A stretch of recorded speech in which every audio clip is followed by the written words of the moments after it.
So our first session today is going to be in conversation with James Amuta and Ebele Okoye on Nollywood, new ambitions, talent between commercial and art house, and the business case for animation in Nigeria and Africa, moderated by Tambay, Obenson. And would you all like to come up? Thanks everyone for coming out. Tambay, Obenson, Ebele, James, Babatunde is not here with us. I'm going to wring his neck when I see him. He should be here because I had lots of questions for him. Thanks for coming out. We're going to talk about, we're going to keep this quick. There's no Q&A afterwards. You're welcome to join us after the conversation if you have something that you want to say. If somebody says something that pisses you off and you want to slap them in the face, you can do that in the lobby. But hopefully that won't be the case. So we're going to talk about Nigeria, Nollywood, and just kind of see where the conversation goes. So first of all, Ebele, I'm going to start with you, and that is, where do we even begin? So I will say, first of all, there seems to be sort of like a civil war, I guess you could say, in Nigeria itself, between those who embrace the term Nollywood and those who prefer the term, or at least maybe go with something like Nigerian cinema, let's say. I think Mo Abudu did an interview with Hollywood Reporter, I think it was in 2022, in which she said that she did not like the, can you guys hear me? Fine? Hello? Yeah? Okay. Seems like there's something with the mic. That she did not like the term itself, and she would rather just eradicate it and not use it at all. And I'm wondering where you and James stand on the use of Nollywood, which was not coined by Nigerians, by the way. But what do you think of the term, and what do you think it has come to represent in terms of Nigerian cinema on the international stage? And do you embrace it, or would you like to just get rid of it? I would ask James to go first. I would ask James to go first. James, do you want to take that? Because you are the main person from Nollywood here. This is a big setup. Well, it's very controversial. I was caught in between that war myself. The truth is, I think why a lot of people would prefer to dissociate themselves with the term Nollywood, it's not in itself about the coinage or the origin of the coinage, but in the quality that came to be associated with the term Nollywood, especially during, after during the 90s, with the resurgence of home video. So home video productions were predominantly termed Nollywood. They became what people understood as Nollywood. So when the new guys came on board and started and revived the cinema culture, started making films that were suitable to be exhibited in cinemas with better production values and all that. They have this need. Oh, sorry. Can you hear me? We can hear you. Yeah, I do. Okay, if you're having issues there, I'll take it so we can move faster, right? In my opinion, I would say that why people want to disassociate was that I personally, I leave it open, but people mostly, from my experiences, people think that the word, that's Nollywood, the initial films that were being made by Nollywood, they were of very, very horrible quality, and the themes were always very aggressive, fighting, whatever, So that was how it started. So people started disassociating with it. I personally, truthfully, in those days, I wasn't watching them, because the first time I watched one film, it took me 5 minutes to switch off. But things have evolved. There are quality films from Nollywood now, but how can you disassociate with a name that has held an industry? The best thing is to try to continue improving the content so that the name also, like rebranding it, but with the content itself, not rebranding the name itself. That's well, I've heard people use terms like New Nollywood to represent more contemporary Nigerian filmmakers, let's say from the 21st century on. So there's New Nollywood, sort of like the new waves or new wave Nigerian filmmakers. And that's why I really wanted Babatunde to be here, because Babatunde could really, really speak to that, because he and I have had conversations on this. And so I really wanted to sort of, because I know that there is an internal, I don't want to, civil war is too strong of a word, But there is debate about whether or not to embrace the term itself or to use something else. And I wanted to kind of really get how you guys feel about that. So how do you feel about the new wave, Nigerian new wave, Nigerian cinema, new Nollywood, all those things? Well, it depends on how you coin it. If you're into branding and stuff like that, you can find more defining names for that really would catch on the essence and still sound chic. Do you associate yourself with anyone? I am more controversial than James himself. I don't associate with anything. I believe that people should make their films, create, of course, for publicity, for open, like public appearance.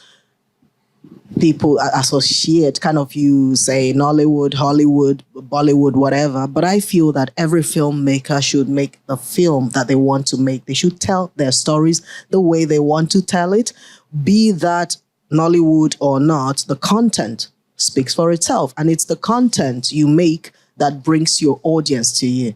So if your content makes people, the Eskimos, watch Nollywood, then fine. What do you say, James?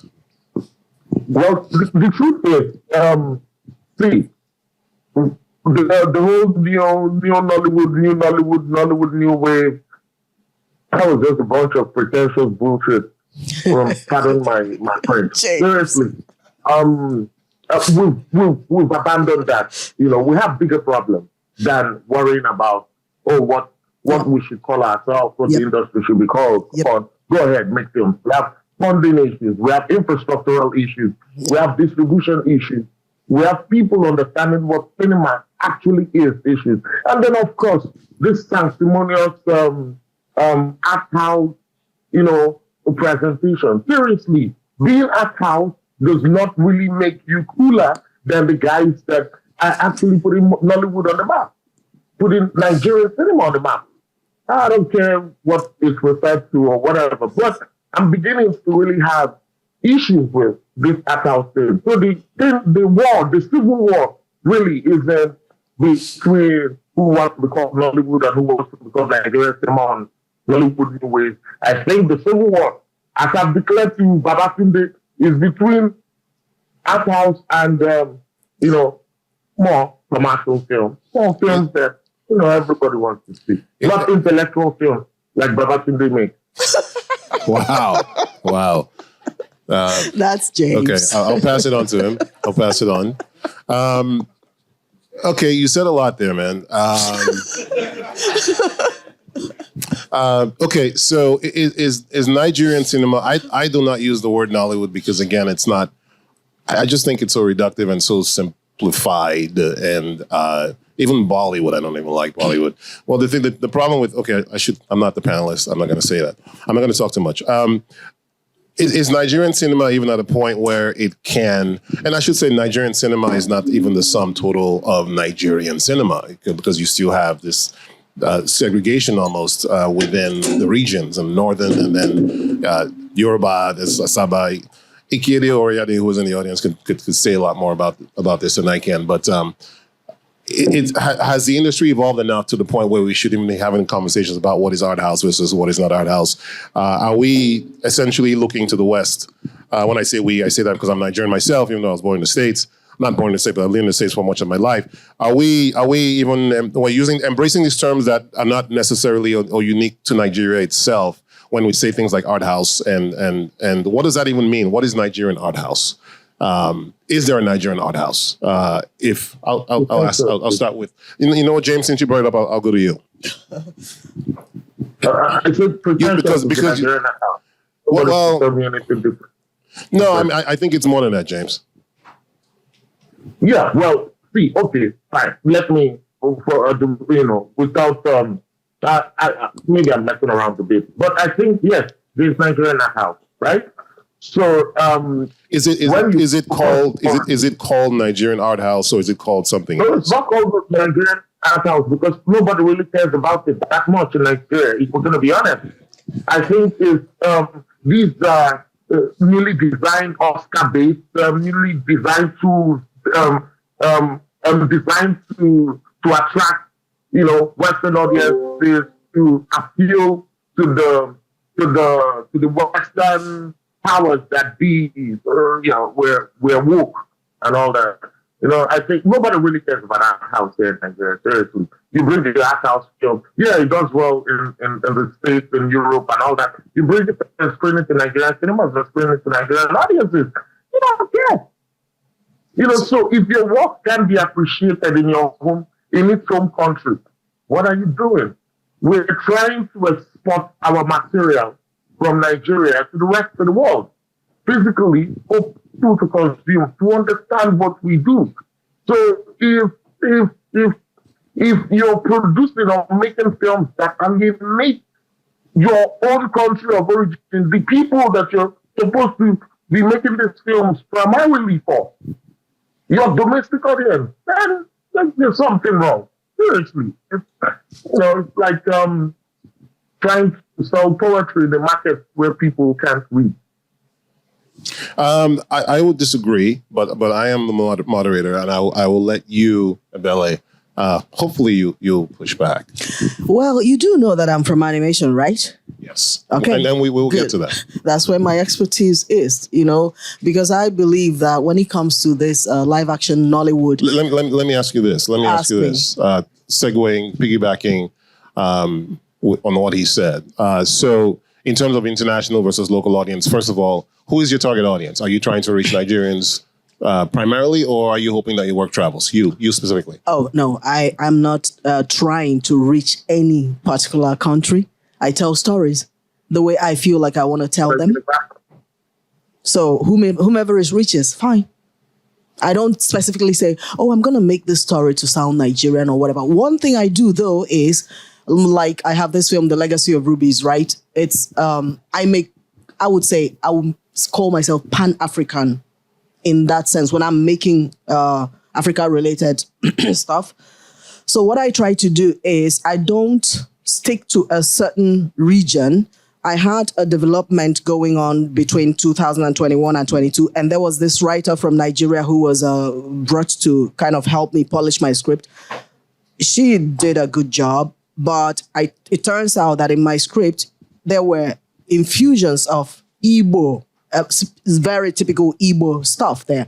This is a huge writer that anybody would love to work with, but I said, no, I am not making an Igbo film, even though it's a film rooted in the Nigerian culture, but I'm not infusing Igbo there, because if you want to start infusing Igbo, then infuse Yoruba, Hausa, and beyond, you get? So that's why we couldn't work together.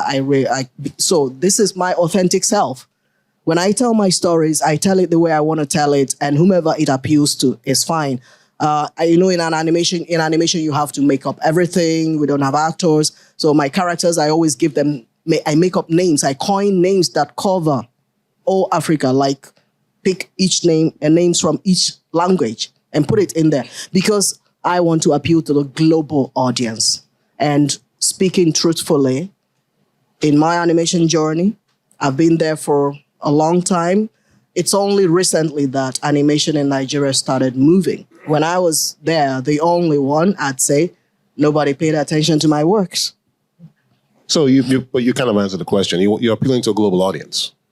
Global, so it's not Nigerian. Definitely global, yeah. You're trying to reach as many definitely global. So, especially as I don't live in Nigeria alone. I travel, I live around the places, so I try to appeal to global audience. So when you, Prudence, I'm sure somebody will tell me how much time we have left. I don't know how much, but yeah. Okay. James, when you talk about art house and you're shooting all over art house movies, what films are you talking about? I want you to name some names. You really don't want that, because I still live here in Lagos. They'll come and bundle me. But the truth of the matter is that I'm not shooting on art house. What I'm saying is that we need to be a little bit more responsible, because I believe if we seek and hog all the critical acclaim, it's vanity. It propels us as individuals on the international community. But if we create films that appeal to more mainstream audiences, then we can move the industry forward. I'm not, before people say, oh, he's local, he makes us about mix whatever and stuff like that. I have about 5-6 Netflix originals under my belt, about, commissioned by Netflix USA and stuff. produced and directed films. One of my latest projects was made in Trinidad and Tobago in the Caribbean. So I'm about moving the culture and spreading that gospel to the rest of the world. But I started off as a poet, and I could easily make arthouse cinema. It's very easy for me to do. I'm a cinematographer. I can create whatever and then call it whatever. And then it just be very confusing for a lot of people. And people are wondering, what am I looking at? And stuff. So you can win all the Academy Awards, win all the awards here and there and stuff like that. But what are you doing for the movement? What are you doing for the industry? May I chip in? Please, may I say something there? Okay, for me, when you talk about mainstream films, art house films, I feel that from my journey, I started as an artist. You make poetry films. In animation, we make artistic films. But at a point, you have to decide, what do I want to do? Do I want to pay my bills, or do I want to be a known artist in that form? At a point, you have to start paying your bills. And we have seen, for instance, the example, initially HBO was all art house and stuff. And then Netflix came and built something like a lifestyle. And then it appealed to more people. For instance, now we're in this room. If anybody says, oh, my film is going to be on HBO, Amazon Prime, oh, nice. My film is on Netflix. Oh, wow. Because they built a lifestyle. And building a lifestyle is like, you have to decide, what do I want to do? Do I want to build a lifestyle, or like if you're a filmmaker, do I want to make money? Do I want to make commercial films? Do I want to make films that I can merchandise? Or do I want to make films that speak from the depth of art and culture, or whatever theme you're pursuing? So I think all these are decisions of the filmmakers to decide which direction they want to go and what is your goal, what is your aim. I think this you have to strike it out. You have to strike it out. Mainstream films are not artistic. That mainstream films cannot be good. That commercial films cannot be artistic, and it makes them be good. They can. What about The Godfather? The Godfather, make Pulp Fiction, make Citizen Kane. Do you understand? These are well-received films that are commercial and yet critically acclaimed. Let me clarify. I don't think there's anything wrong with, like you were saying, make the film that you want to make. Yeah. Eliminate the labels, art house, commercial, whatever. Just make the film you want to make. But you have James, you have a really strong aversion to the term art house, and I guess I'm trying to understand where that's coming from. Look, so in Nigeria you had, I don't like the labels, but we were in an industry where these labels do mean something, right? So in Nigeria, since we're in Nigeria, last year you had a film called The Black Book, Edith F. Young, and then you had a film called Mami Wata by C.J. Obasi. Now, one would be classified as art house. You can figure out which one that is. That's C.J.'s film, Mami Wata. And then you had The Black Book, which is on Netflix. Arguably, Mami Wata did more, and I'm saying something that I'm sure is very provocative, and I'm sure some people would disagree. But I would say that Mami Wata did more for Nigeria than The Black Book did, in terms of its reach, in terms of the awards, in terms of just the recognition of it compared to The Black Book, which was a commercial success by Netflix numbers, but Netflix's numbers are itself. There's no third-party verification. But go ahead, James. Okay. Well, this is what we want to believe. This is what we want to believe. Oh, yes, films like this do very well for the industry. So, but it spotlights the efforts of the filmmaker. Oh, yes, Nigeria. But you say, when you say it did well for the industry, what exactly did it do? It brought recognition. I will tell you, if you want me to tell you, I will tell you exactly what it did compared to what some of the other films haven't done. Right? Do you want me to we'll speak after. Oh yes.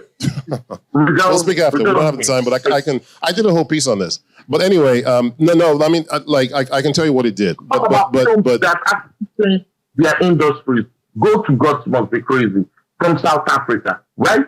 Beautiful film. $200 million in a worldwide box office. Right, that's doing something. This is a film that traveled from the shores of Africa to the rest of the world. Are you really holding up The Gods Must Be Crazy as a film that's representative of African cinema? Are you really doing that, James? The Gods Must Be Crazy, really? Whatever, see, then that means you're just trying to be deep and woke for the sake of being deep and woke, or appearing to be so. Because if you really look at the construct of God Must Be Crazy, then you understand that it's not what you're trying to make it sound like, or that it's black exploitation or racist in any way. There's nothing racist about God Must Be Crazy. Not other than the fact that it wasn't made by Africans. So you're going to overlook the work that Semben did, Mambeti did, Safiya did, South African, and you're going to hold up The Gods Must Be Crazy as the film that is representative of anyway. But if that's what you want to take away, if that's what you want to take away from what I'm trying to say, then fine. But we have to have this conversation. When people say, "Oh yeah, we did this for Nigeria, this film did this for Nigeria," what exactly did it do?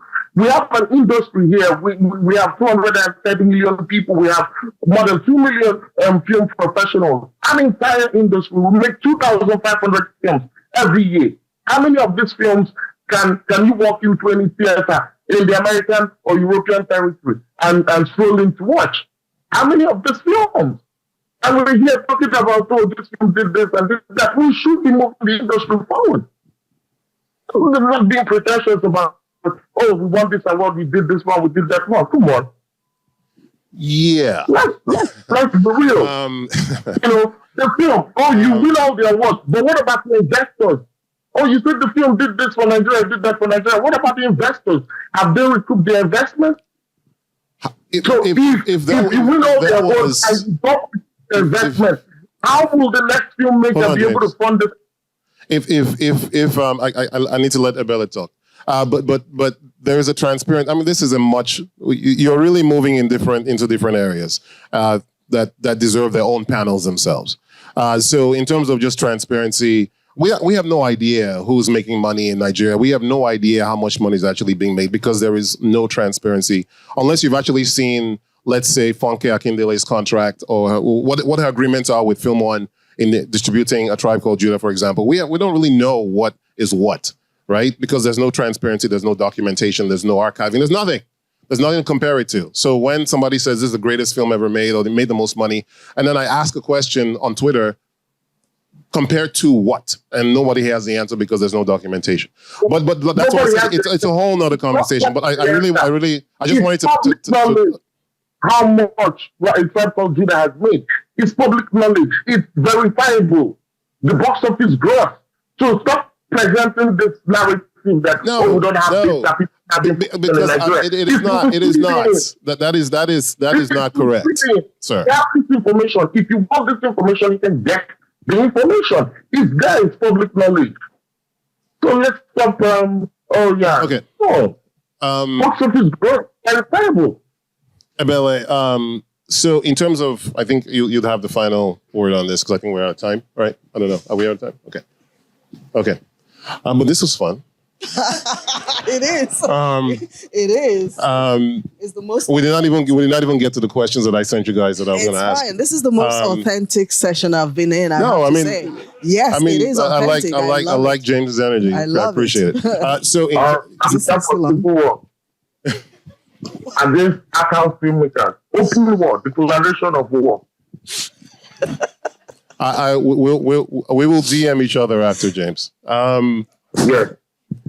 So in terms of animation, we've just barely broached that. But I think we don't really, not even just Nigerian animation, but African animation. Why does this feel like this is not? It works. It works. It feels like it doesn't. Nigerian, but specifically Nigerian animation. I mean, you have. I'll just get to the conversation around, let's say, Netflix, Disney. They're both invested in animation in Africa. Yeah. Disney has very specifically a Nigerian animation series called Iwaju coming out, I think, on the 28th. Mm. You didn't have anything to do with that. No, I did. I wasn't part of it. And so, what do you think is going on? I mean, what do you see in terms of the Disneys and the Netflixes coming into your territory and establishing themselves and potentially just bypassing the work that you've been doing for so long? Yeah, the thing is that when you're doing something and you're having kind of you looking for success, there are so many ways you can go about it. You can decide to go alone, or you can decide to join these big forces, I'd say. Whenever such, it's great. And have you seen the trailer? It's amazing, right?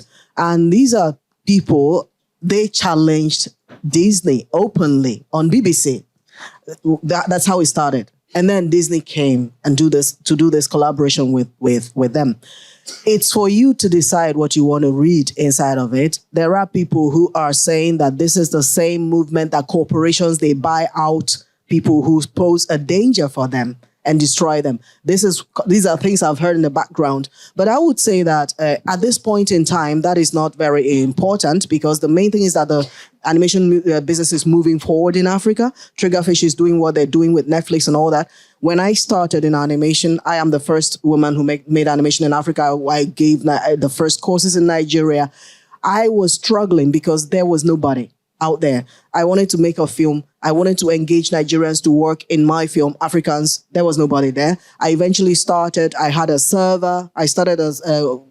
We set up a server where people can have accounts there so that they can work on my projects. Nobody. I couldn't find anybody. It was very difficult because then there were internet problems and data, whatever. But now there is this exponential growth, and we've gone to that peak where the explosion happened.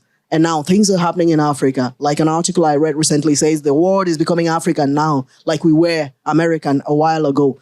So the movement that is happening, it's amazing. It's really like, this is something I never believed that 10 years ago. I didn't know that it would be like this. And I support every of it. People might have their reservations, but then I say again, the filmmaker has to earn his living. If he gets it from Disney, if somebody is sitting in Abuja bitching, oh, why did Disney buy this? What have you done for that person? People are saying, oh, he's selling his IP. He sells his IP. He buys that big house, and you're standing in front of a house saying, oh, wow, nice house. We're all here to survive, right? We're telling stories. Yes, we're telling stories to entertain, but what is the basic reason behind everything we're doing? You and I were sitting here on this panel. We're trying to survive. So I love what is going on in African animation right now. And I can't wait to see more, because there are so many people who have been teaching themselves animation for a while. I run a lot of programs. We have this motion to the sound that we teach people animation through. We give them sound. It's like reverse production. We give them sounds and then they animate to it. And then we ran this after 2 runs. When I say we, I mean Jolly Squid. And my partner is sitting over there, Katarina Gulan. So we run motion to the sound, and then we see that animators, they're hungry they want now to be part of this movement more. So when we did motion to the sound, there were no women. So we started Annie Jolly Girls training, which we now brought in women, African women, to teach them separately. It's an offshoot of motion to the sound. And they just finished a film, their short film. And I noticed from these trainings that people are really now willing, very willing, because of what is going on. So in that sense, I would say that what is going on is making my work call me whatever you want to call me, is making it a lot easier. Because it's easier now for me to get people to really pay attention to animation. It's easier for me to make people understand that you can make a living out of animation, because they see what's going on and they are hoping to be part of it. So I'm so happy about that, because this is a battle I've been fighting for over 12 years now. So it's cool.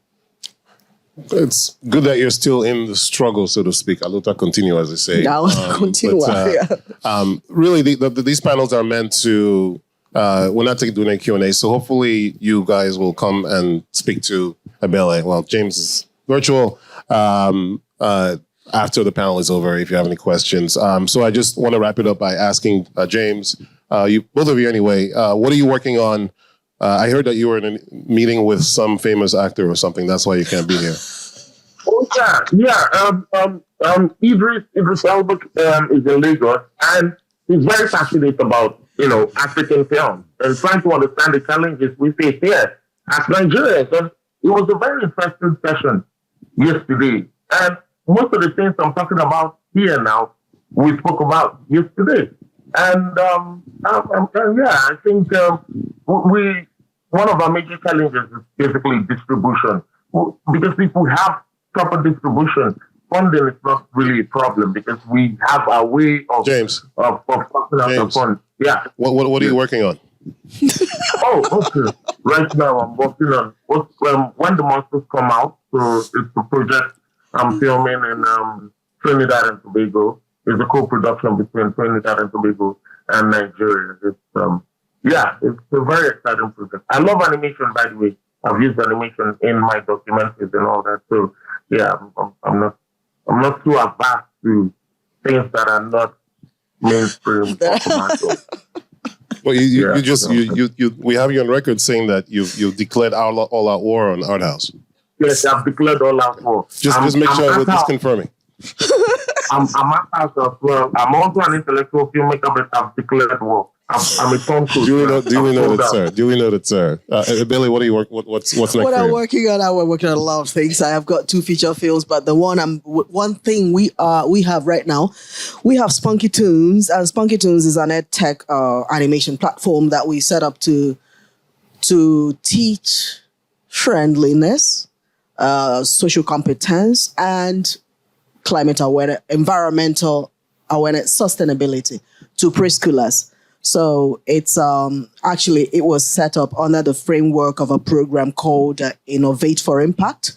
That was last year, and it was supported by the German Federal Ministry of International Affairs. They have these programs they run in Africa where they give people some funding, little stipend to help incorporate a business in Nigeria or in their country of origin. So SPUNKY TOONZ is one of such, and we started making content. We have 3. It's a series. Everything is a series. We have like games, and we have like YouTube made series, and we have those that we are aiming for distribution on TV and stuff like that. So this is preschooler stuff and 2 feature films I'm developing at the moment. Great. Yeah. So how can people find you? Sorry? How can people find you? How can people find me? You want me to mention website links? Website. spunkytoons.com. Spunky Toons, not Spooky Toons. spunkytoons.com and Jolly Squid. We are also a partner. This is my company. And jollysquid.com or spunkytoons.com or ebeleokoye.com. And James is behind the screen. That's how you can find him. Oh, yes. You can if you go beyond the screen, you can still find me on jamesamuta.com. That's my name, AMUT, jamesamuta.com. Thanks to James and Ebele for your time. Thanks to Prudence for putting this together. And I think we ran over, but I think we're okay, hopefully. Thank you.